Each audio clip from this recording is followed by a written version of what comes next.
শুরু হয়ে গেছে কালবৈশাখী ঝড় তুফানের দিন। এই যে আসছে বৈশাখ মাস, এখন প্রতিদিনই প্রায় ঝড় হবে, বৃষ্টি হবে। বৃষ্টি হলে তো মোটামুটি ভালোই লাগে, কিন্তু ঝড় হলে আমার কাছে একটুও ভালো লাগে না, অনেক ভয় লাগে। তো হ্যালো এভরিওয়ান, আসসালামু আলাইকুম। কেমন আছেন সবাই? আশা করি অনেক বেশি ভালো আছেন। এই তো দুপুর থেকে আজকে ভিডিওটা শুরু করে দিয়েছে। এই যে বড় একটা কচু নিয়ে আসছে, আর এটা দিয়ে আজকে ইলিশ মাছ রান্না করব, ডাটাও রান্না করব, কচুও রান্না করব।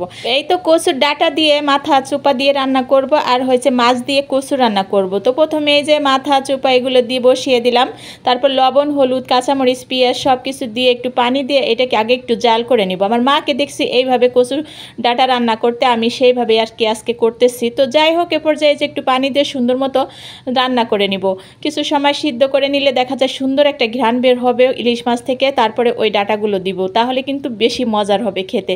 তো যাই হোক, এই যে এখন কিন্তু ডাটাগুলো দিয়ে দিব। মাছগুলো সুন্দর মতো সিদ্ধ হয়ে গেছে, কষানোর মতো হয়েছে এক প্রকারে। তো যাই হোক, এই যে একটু লবণও দিয়ে দিলাম। ওই মাছের ভিতরেও কিন্তু আমি একটু লবণ দিয়েছি, এই জন্য অল্প করে দিলাম, তা না হলে বেশি হয়ে যাবে। তো পাশের চুলায় আমি ওইটা বসিয়ে, এই যে এই চুলায় আবার হয়েছে মাছ রান্না করার জন্য বসিয়ে দিলাম। তো মশলা কষিয়ে নিয়েছি, আর বেশি মশলা দেইনি। ইলিশ মাছের ভিতর বেশি মশলা কিন্তু ভালো লাগে না খেতে। সামান্য একটু জিরে বাটা আর হয়েছে পেঁয়াজ দিয়ে সুন্দর করে হলুদ আর হয়েছে লবণ।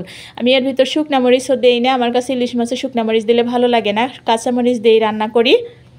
যাই হোক, এখন কচুটা সুন্দর করে কষিয়ে নিবার। এই কচুটা অনেক ভালো ছিল। ওই যে কথায় আছে না, কচু যদি জাতের হয় অল্প জালেই সিদ্ধ হয়, আর মানুষ যদি ভালো হয় অল্প কথাই বুঝে।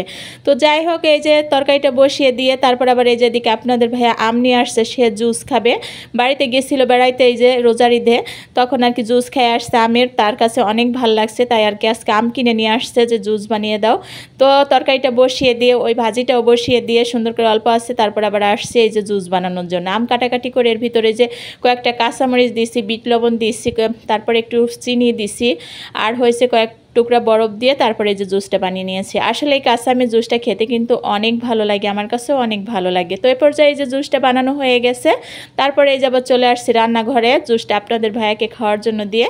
তার এইদিকে কিন্তু আমার এই যে তরকারিটা কিন্তু কষানো হয়ে গেছে, সুন্দর মতো কচুটা সিদ্ধ হয়ে গেছে। এখন এই যে আগে থেকে লবণ হলুদ মাখিয়ে রাখছিলাম মাছটা, সেই মাছটা দিয়ে দিলাম। এই তো এখন মাছটা কিছু সময় একটু নেড়ে চেড়ে কষিয়ে তারপরে এই তো পরিমাণ মতো ঝোলের পানি দিয়ে তারপরে ঢেকে কিছু সময় তরকারিটা রান্না করে নিব। তারপরে এই ফাঁকে এই যে আমার কচুর ডাটাগুলো কিন্তু সুন্দর মতো সিদ্ধ হয়ে গেছে। আমি একটা চামচ দিয়ে সুন্দর মতো মুথে নিতেছিলাম, ভালো করে যাতে মানে ম্যাশ করা হয়।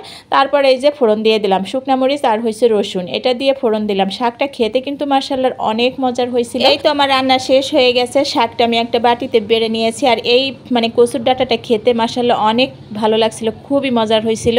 আর এই তো আমার তরকারি একটু ঝোলঝোল করে রান্না করছি, গরমের দিন তো দেখা যায় একটু ঝোলঝোল তরকারি খেতে ভালো লাগে। তো রান্না বাড়া শেষ করছি, আর এদিকে দেখতেছি প্রচুর পরিমাণে মেঘ উঠে আসছে। আজকে কিন্তু আমাদের এলাকায় অনেক মানে ঝড় বৃষ্টি হয়েছে, ঝড়ও হয়েছে মোটামুটি, আবার অনেক বৃষ্টি হয়েছে। তো ছেলেপেলেগুলো কি সুন্দর দেখুন না বৃষ্টিতে ভিজছে। আর এদিকে আমি গোসল করে তারপরে এই যে চলে আসছি খাওয়া দাওয়া করার জন্য। তো প্রথমে আমি এই কচুর ডাটা দিয়ে আজকে খাবার খাইতেছিলাম, আর এটা দিয়ে অনেকগুলো ভাত খাইছি, অনেক ভালো লাগছে। তো আজকের ভিডিওটা এই পর্যন্ত, আল্লাহ হাফেজ।